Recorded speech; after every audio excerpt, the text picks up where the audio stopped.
وإذا أردت أن تعرف فضل أمر من الأمور فانظر إلى مقدماته. جميل.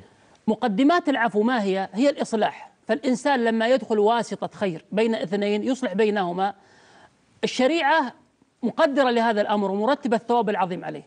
الله جل وعلا يقول في كتابه: لا خير في كثير من نجواهم إلا من أمر بصدقة أو معروف أو إصلاح بين الناس، الله. ومن يفعل ذلك ابتغاء مرضات الله فسوف نؤتيه أجرا عظيما. ويقول النبي صلى الله عليه وسلم: أفضل الصدقة الإصلاح.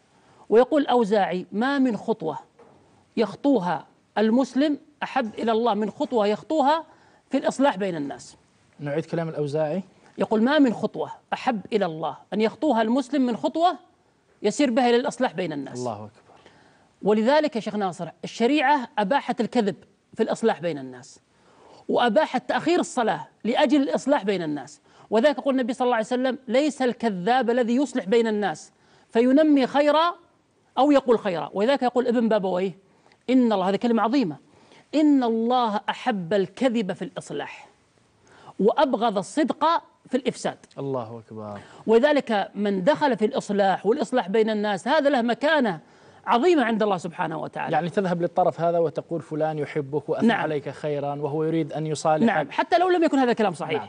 بالعكس، لو الإنسان ظن الآن أنه يقول صدقا، ترى فلان يبغضك وترى قال عنك في، رغم وإن أنها كان صحيح صدق يأثم، وهو نمام ومن أبغض الناس إلى الله. نعم. الشيخ